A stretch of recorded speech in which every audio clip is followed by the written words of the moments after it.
दोस्तों, आज हम लौटे हैं एक ऐसी प्रोडक्शन कंपनी के साथ जो आपको जरूर चौंका देगी। आप सभी को पटाखे काफी पसंद होंगे और आप में से कई सारे लोग उन्हें दिवाली में फोड़ते भी होंगे। क्या आप जानते हैं कि आखिर उन्हें बनाया कैसे जाता है? आज हम आपको ये दिखाएंगे कि ये पटाखे आखिर बनाए कैसे जाते हैं। आइए सबसे पहले हम आपको सिखाते हैं कि फुलझड़ी कैसे बनाई जाती है। दोस्तों, फुलझड़ी सबसे आम पटाखों में से एक है जिसे बच्चों से लेकर बूढ़ों तक उनके साथ हर कोई खेलता है।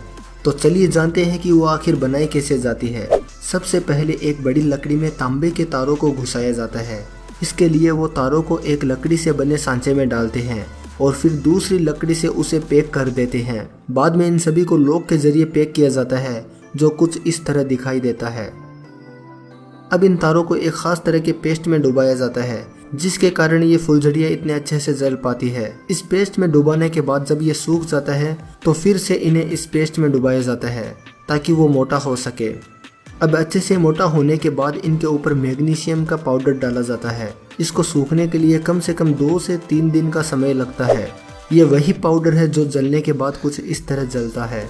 अब इन्हें निकाल कर एक जगह इकट्ठा किया जाता है। इनकी साइज कुछ सेंटीमीटर से लेकर 1 फुट तक हो सकती है। फिर इसके बाद इनको गिनकर कार्डबोर्ड में पैक किया जाता है। दोस्तों, अब हम आपको बताते हैं कि सूतली बम कैसे तैयार किया जाता है। दोस्तों, ये पटाखा उन पटाखों में से एक है जो फूटने के बाद सबसे तेज आवाज करता है। आप में से ज्यादातर लोगों ने इसे जरूर फोड़ा होगा। तो चलिए जानते हैं कि आखिर इन्हें बनाया कैसे जाता है। सबसे पहले इन कार्डबोर्ड के बॉक्सेस में बारूद को भरा जाता है। फिर इसके बाद इसके ऊपर सूतली को बांधा जाता है। जब अंदर का बारूद जलकर बाहर निकलने की कोशिश करते हैं तब यही सूतली अंदर प्रेशर क्रिएट करती है। उससे काफी जोर से धमाका होता है। इसीलिए इस पटाखे का नाम सूतली बम पड़ा है। सूतली बांधने के बाद इन्हें कुछ समय के लिए सूखने के लिए रखा जाता है। फिर इसके बाद इन पर हरा रंग चढ़ाया जाता है। ये कलर कुछ ही घंटों में सूख जाता है। फिर इन पटाखों को अंदर लाया जाता है और सुई की मदद से इनमें छेद किया जाता है। फिर इस छेद में फ्यूज को अंदर घुसाया जाता है जो पटाखे को फोड़ने में मदद करता है। फिर इसके बाद इनके ऊपर एक लेबल लगाया जाता है जो इस फ्यूज को पकड़े रखता है। अब इनको बेचने के लिए पैक किया जाता है। आइए अब हम आपको बताते हैं कि लाल पटाखे कैसे बनाए जाते हैं। दोस्तों, लाल पटाखे बहुत आम होते हैं और ये सस्ते भी बहुत आते हैं। सबसे पहले लाल कलर के पेपर को इस कटर मशीन में डाला जाता है। ये मशीन इन लाल पेपर को गोल रोल्स में कन्वर्ट कर देती है। ये रोल 1 फुट तक लंबे हो सकते हैं। अब इन रोल्स को एक प्लेटफॉर्म पर अलाइन किया जाता है। फिर इनको एक कटर की मदद से इन रोल्स को छोटे छोटे ट्यूब्स में काटा जाता है। फिर इन छोटे हिस्सों को एक सांचे में पैक किया जाता है। फिर इन्हें इस फिलिंग मशीन में डाला जाता है जो इन गोल कार्ड एंड को सॉफ्ट कर देती है। फिर इसके बाद इन्हें मेटल स्ट्रिप से पैक किया जाता है। ये ज़्यादातर लाल रंग में ही बनाए जाते हैं। जो ज़्यादा और बड़े पावरफुल पटाखे होते हैं उन्हें कई सारे न्यूज़पेपर को एक साथ रोल किया जाता है जो और ज़्यादा प्रेशर क्रिएट करते हैं। इनके भी रोल्स बनने के बाद इन्हें भी छोटे छोटे हिस्सों में काटकर इनकी फाइलिंग की जाती है। अब इन सब को रोल बनाकर इन्हें पैक करके रखा जाता है। अब इन्हें बड़े एक सेट से छोटे 2 सेट में कन्वर्ट किया जाता है। हमारे भारत में ये सारी प्रोसेस हाथों से ही की जाती है।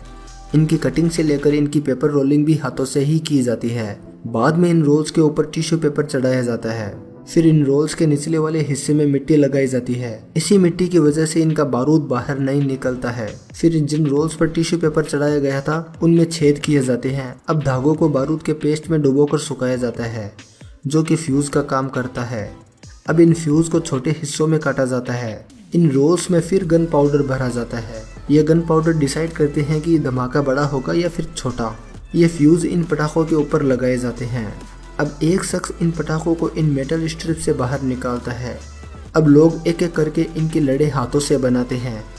अब सबसे आखिर में इनको छोटे छोटे पार्ट्स में पैक किया जाता है या फिर इन्हें बड़े बड़े रोल्स में पैक किया जाता है। दोस्तों, आइए हम आपको सिखाते हैं कि रॉकेट कैसे बनाया जाता है। दोस्तों, रॉकेट के बिना हर एक फंक्शन अधूरा रहता है। सबसे पहले बड़े बड़े कार्डबोर्ड की शीट को इस मशीन से गोल आकार में काटा जाता है। फिर मोटे वाले कार्डबोर्ड को रोल किया जाता है। अब इन सब को प्लेटफॉर्म पर रखकर चिपकाया जाता है। अब इन ट्यूब्स को एक रस्सी से बांधा जाता है। बांधने के बाद अब इनमें स्टिक्स लगाई जाती है। फिर इनको बांधने के बाद इन पर मिट्टी डाली जाती है। अब एक प्रेसिंग मशीन के जरिए इनको सील किया जाता है। अब इन रोल्स में छेद किए जाते हैं। छेद किए जाने के बाद अब इनमें